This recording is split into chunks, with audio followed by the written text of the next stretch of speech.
ñu ngi leen di nuyu di leen jaajëfal yéen ñiy suivre chaîne bi di Xalaat TV ñu leen di dalalaat ci seen jàngatu bés bi. tey dañu ñëw ci jàngat boo xam ni mën nañ di deuxième partie vidéo bi ñu defoon lañ ñeel sanctions yi CEDEAO tegoon ci réewu Mali en janvier 2022. bi loolu amee woon ñu defoon ci taxaw seetlu bu yaatoo yaatu ñëwoon d'abord ci li ko sabab luñ doon wundu ci ginnaaw yooyee sanction ak gannaaw juróom-ñaari weer lu waral CEDEAO dellu ginnaaw. ndax liñ doon séntu am nañ ko lii daa ci taxaw maanaam diggante bi ñu tege woon ay daan réew Mali ak jamono jii ñuy wax ak yéen lu soppeeku ca réew ma. lu tax parti bi am solo dafa am ay complexe yoo xamante ni boo nee France dégage wala na France génne loxoom ci suñu doxalinu réew yi mu mel ni tey àdduna dafay tukki. parce que coloniser nañ leen mentalement ba ñu jàpp ni ñoo yor suñu teraanga tey dañu jël Mali comme cas d'école pour wal leen ni budul France suñu dund dafay romb gën a neex. daañu ñëw aussi ci le cas Sénégal parce que Mali ak Sénégal ñaari réew la yoo xamante ni benn mënul dem bàyyi moromam. d'abord dafa am lu ñu lié ci wàllum histoire parce que benn réew lañu woon muy la fédération du Mali bokkoon même drapeau. gannaaw gi lañu xaajaloo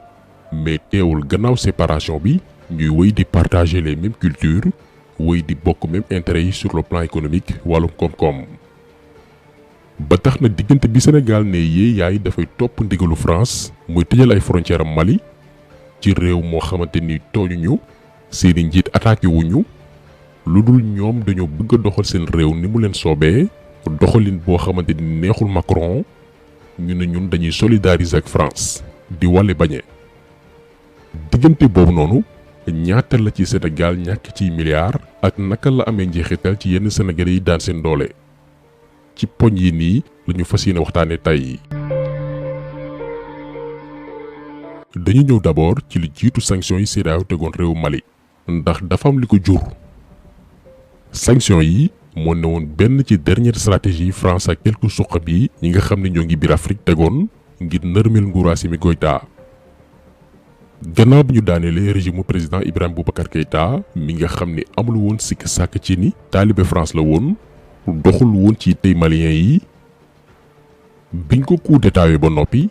France dafa ñëwaat bëgg a sampaat keneen koo xamante ni dafay woy ci ay waawam ak i déetam biir Mali. militaires yi tànn ku naan Bandaw ngir mu jiite gouvernement négandiku bi laata ñuy waxi élection sampaat beneen président légal. France di ruumandaat ci suuf ak Bandaw moomi lee ngir woy di téye réewu Mali yeew leen buum ci baat. bi militaires yi demee ba xam ne Bandaw mi kat ci trahir leen la jëm jëlaat réewu Mali delloowaat ko France mooy yéenem ñu teggi ndombal tànkam Assimi Goïta jël les choses en main. parce que projet militaire yi mooy gannaaw nguuru Ibrahima Boubacar Keïta Mali moomaat boppam France génneel loxoom ci anam gi ñu yore seen réew. donc fi France njëkkee échoué mooy bi ñu bëggee impliqué wu dugal seen loxo ci transition bi nekk di xew Mali en complice ak Bandaw militaires yi lànk ne du fi amee. bu ngeen amee fàttaliku boobu la Macron commencé woon xataraayu naan militaires yi ñaari coup d'état la ñu def. Ce qui a été conduit par à nouveau les militaires putschistes est un coup d'état dans le coup d'état inacceptable qui appelle notre condamnation immédiate. Et aussi le fait que nous sommes prêts, dans les prochaines heures, si la situation n'était pas clarifiée, à prendre des sanctions ciblées sur les protagonistes. gannaaw lii comme ni ko France defee woon ak capitaine Thomas Sankara defee ko itam ak colonel Kadhafi maanaam ci histoire bépp révolutionnaire bu jóg ngir soppi sa xar kanam askan génne leen ci mbuumu njaam France rey na la en complicité ak ay africains yoo xamante ni noppi nañ ngir trahir seen askan. noonu lañ ko tàntee woon Mali yebal benn waay jouru tabaski daaw ngir mu dogalee ginnaaw Assimi Goïta ca jumaa ga muy jullee ngir ray ko. heureusement que seen yéene mujjulantu ñu sauvé Assimi Goïta ci pexey noonu yi France daal di échoué waat ci ñaareelu complot am mu dese ko nag benn ci dernière option am yi muy fexe ba réew yi wër Mali ñi nga xam ne ñoom ak Mali intérêt dox na seen diggante ñoo ñëwee wan ginnaaw malien yi. lii moo jur sanctions yi CEDEAO tegoon ci kaw Mali réew yi ci mel ni Sénégal ànd ci loolee maanaam tëj seeni frontière beddi leen ba ñu wéet ñoom dong. ci wàllum complot ñeel état nag lii la ñuy woowee la stratégie du chaos. objectifu sanction yi moo ne woon bu mbooleem réew yi lëkkaloo ak Mali surtout Sénégal mi nga xam ne lu bari ci produit port bu Dakar lay bàyyi ko dugg Bamako bu ñu dakkalee loolu noonu yenn ci lu ñu mën a jëfandikoo dafay manqué ca Mali dootul am te ci wàllum économie bu offre wàññeekoo njëg yi dafay yokk. lii lañ doon viser biir Mali maanaam lépp cher nit ñi duñu lekk duñu naan ndax produit boo laal dafay yokk ba jéggi dayoo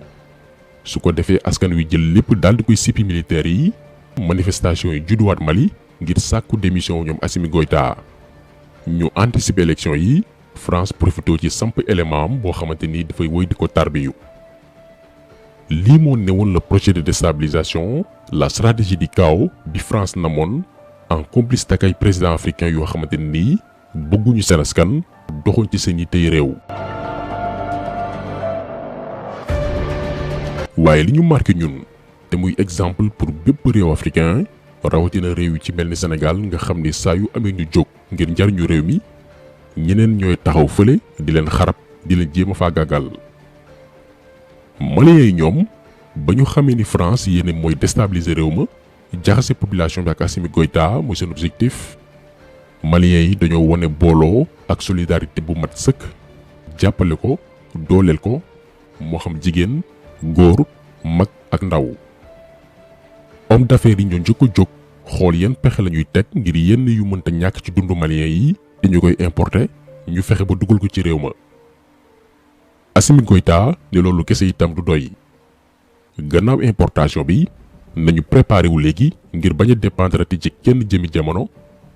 ci lañ wuute ay matériel agricole lu jëm ci wàllu mbay yoo xamante ni malien bu ci nekk bu matériel bi doon jar téeméer juróom fukk lañ la koy joxe. su ko defee réew mi dafay am autosuffisance en vivre lépp lu ñuy dundee li ci ëpp Mali lay bàyyikoo rax ci doole cay njëkk yomb. moment bi ñuy wax ak yéen bu ñu jëlee produits yi ñuy gën a jëfandikoo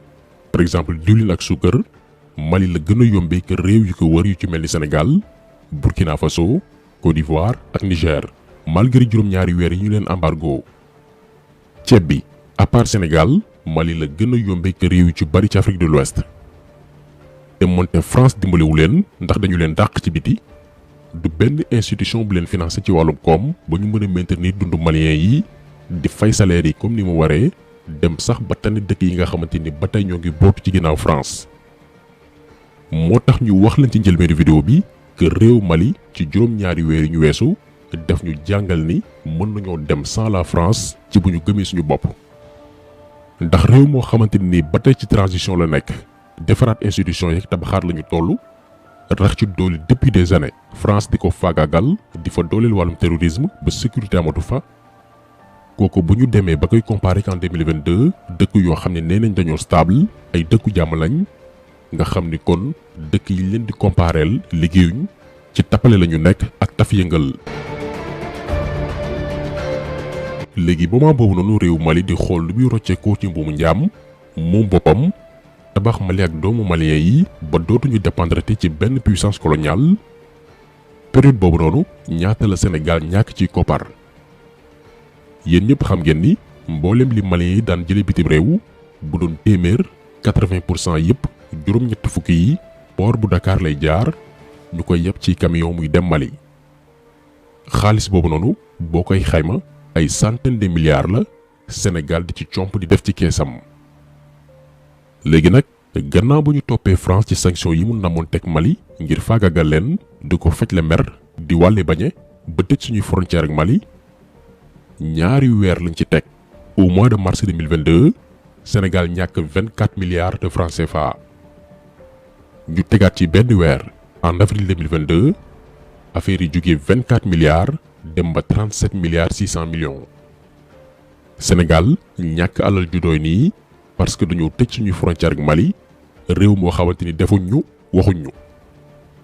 waaye bu yemoon ci li Sénégal ñàkk dong ñu ne waaw mais embargo bi. dafa yàq liggéeyu ay góorgóorlu sénégalais yoo xamante ni seeni camion la ñu yor di yóbbu ak delloo bagage diggante Dakar ak Bamako ñu sacrifier liggéeyu ñooñu noonu ci zéro parce que bëgg nañ lu neex Macron. te réew moom nooy tànn seen njiit waaye bëggoon nañ di tànn njiit moo xamee ni dëgg ka tax a jóg ànd ak mbooloom lu muy def tàggu leen ndax moomul réew mi du alalam du luñ ko may booy def doonu tàggu am na nag loolu waxoon mënuñ koo fàtte yaa waxoon chauffeur tolérance zéro yaa ko bu ñu gisee lii dañuy xam ne dëgg la ci yow parce que doonu tàggu mukk te moomoonu te daqoonoo def nag ndax nii nga nu jékki-jékkee xañ nu sunu yoon bu nu neexee nu xañ la sa det lii mu def nii ñaaw na torop ndax sunu mbokki jullit yii te ay malien seen réew lu mu ne yaa ngi def sa réew lu la neex yaa ngi def sa réew lu la neex kon ngeen gis ni ci 7 mois juróom-ñaari weer yi ñu weesu yéene bi moo newoon séparé Mali ak réew yi ko wër ba dara dootul dugg mbaa génn su ko defee ñu lottuloo askan wa ba ñu fippu ngir sàkku Assimi Goïta abal leen loolu far nag mujj retourné wu contre état bu Sénégal mi ci ñàkk ay milliards ci wàllum exportation waaye bi ci gën a métti mooy Sénégal yi ci seen liggéey yàqu te ba ñu jël décision bi tàgguwuñu leen laajuñu leen seen avis wutaluñ leen lu ñu mën a jàpp gannaaw ba seen liggéey tàggatembee Macky Sall daal mooy beru xool li neex France di ci dox yoonam newul ci conséquences yi këpp ci kaw sénégalais yi moo tax buñ leen naan nekkul fi sénégalais yi yu mel nii moo tax Macky Sall c'est un larbin ku amul benn personnalité nii fulla ak fayda xale bu ndaw moo koy manipuler comme benn manette PlayStation moo tax buy jaay fulla suñu kaw ñun duñu saf buy guuxi lex ak menacé ñun ay reetaan moo ñuy jàpp ndax daf lay leer ni ab ragal la